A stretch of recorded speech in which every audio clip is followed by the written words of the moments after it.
about 2010, I'll have to kind of back up. Is that when iPads came out, Kevin? Okay. In 2010, Dr. Robbie Melton, the TBR, she was over RODP. Okay, we're all familiar with RODP. Jeff Warner worked with her through that. She then kind of switched positions and asked several people who she knew to come to a meeting that they knew nothing about. While at this meeting, she gives Jeff Horner an iPad. Jeff Horner is the Dean of the Natural Science Division. So Dr. Horner comes home with an iPad, leaves it in the box for a month or so. She emails him and says, well, what do you think of it? He's like, well, other than you showed me how to turn it on, I haven't done anything with it yet. So he brings it to the office and we drive the car with it. And we're like, oh, that's cool. Isn't that cute? Yeah, okay. And that's it. Okay. So then, I don't know, a month or so later, it's starting to kind of become a little bit more of an issue. And Dr. Melton has decided that this is the future of the classroom, that this mobile tool is going to make a difference in the classroom, and she really wants people to move forward. So Dr. Horner calls me into his office and says, you remember this? And I'm like, yeah, I drive the car. Good. And he says, well, we're going to figure out a way to use this in the classroom, and you're going to do it.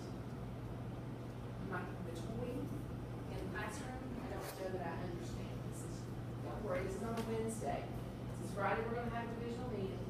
We're going to announce to the division, we're going to get a team together, and you're going to drive this forward, and we're going to figure out how to use this in the classroom.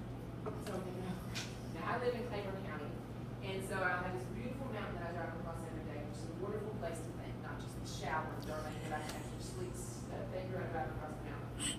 And as I got to thinking, I was like, you know, this thing has internet. We could possibly do this. It has that. Now, back then, it was not that one, so we didn't have a camera, okay? But, you know, ideas started to kind of come and started to flow. And Robbie had also sent us a couple of other little toys over, such as the IP Vote, which is a little document camera that you guys have all seen, I hope. And so that Friday, we had a little divisional meeting. We sent out an email, and we said, if you're interested in working on this project, none of us had iPads. All we had is the one that Dr. Horner had. If you're interested in thinking outside the box and figuring out ways to make your classroom more engaging, so for those of us using clickers and things like that, we're all about engagement. Remember, this is also the time of the QEP, which is where student engagement was what we were supposed to be focusing on. Then write us up a little plan.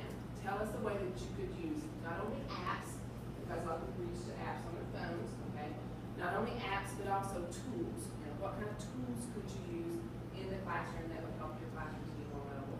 And those that responded, we got together and picked a team and let them know Monday, and that team consisted of, and I'll leave people out there to know Abigail, Greg Johansson, Kristen Rich, Cam Boucher, Matthew Smith. Is that it? That was most of us. So we tried to get people from different disciplines.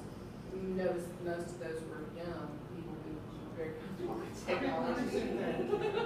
Well, they were very comfortable with technology, so that helped. And we met all the time and just started talking about what can we do, okay? And it would become little competitions.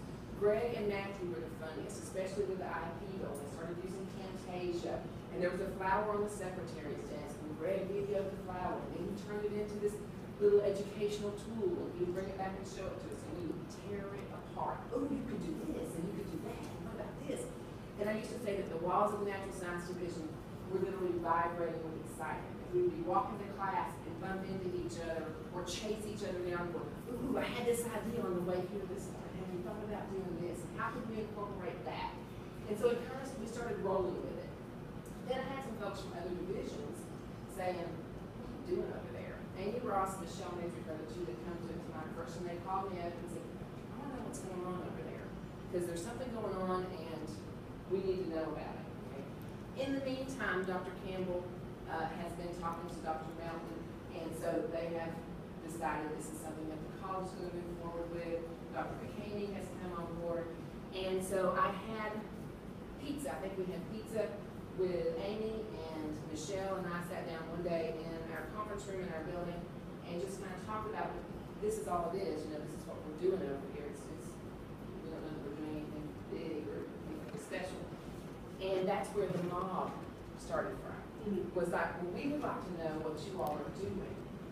Because Dr. Campbell put all the faculty together and said, here's an opportunity. We have these iPads as an option. If you're interested in using them in your classroom, write a plan, and you can have one. Natural sciences started kind of working on some stuff, and everyone can have one that wants one. And now, of course, we know over 90% of our faculty have iPads. But they wanted to know what was going on, so we started talking about that. So then we decided, well, let's give all the different divisions an opportunity to do something just like what you're doing today, basically, and sit down and talk about some different things that we're doing. So we started the mob, and that's where we got together on Friday afternoons, I guess, and just sat around and ate lunch and said, hey, have you seen this app? And Alan was a big part of that, and we just bring in new things and share ideas. So it just kind of began to grow. Now again, I want to point out, it was not about apps. It was about mobile tools. The iPad was a tool. There was no magic app for any division at any point during this. And most of us didn't even have the iPads in our hands when we started thinking about this. And now look at us today. I mean, they're everywhere, and it's contagious because it's so exciting and it's such a wonderful way to engage our students. And there's so many options for using the iPads and other mobile tools in the engagement of our students. Also along the way, I should mention Kevin was hired because now we're to the point to where we are ready to drive IT crazy because we're starting to use these things. We're purchasing iPad cards. We're blowing up the internet system.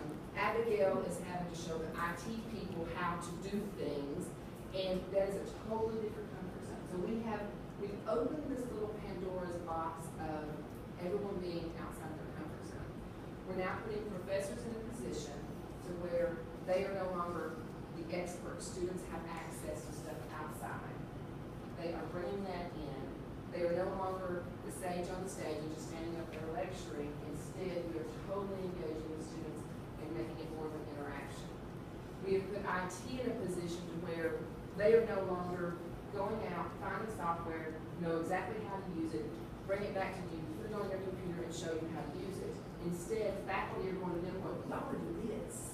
Can I do this? And it just blows the system out of proportion. So everybody's kind of, for the first year, just kind of off balance, wouldn't you say, David? And that's where IDT comes in to be so important. I should go back to Kevin. Kevin was hired to kind of be a liaison between the faculty and IT because he can speak both languages. IT people don't speak the language I speak. I'm not a techie person at all. Okay, I may be local, but I'm not a tech. And I don't speak that language. But when I talk to Kevin, he knows what I'm talking about because he's been in the classroom. And then he can go back to the techie people and tell them what it is I really want. And we had there was a group of us, it was me, Dr. Horner, Dr. Priest, David, Kim was there a few times. Who else was in that Friday morning group? And of course, Joe, yes, and Joe. We would meet on Friday mornings and try to hash out. It was like almost a weekly thing for a while. Try to hash out, well, what do we need? What kind of support do we need in order to support the things that we want to do? So there was a lot of that going on.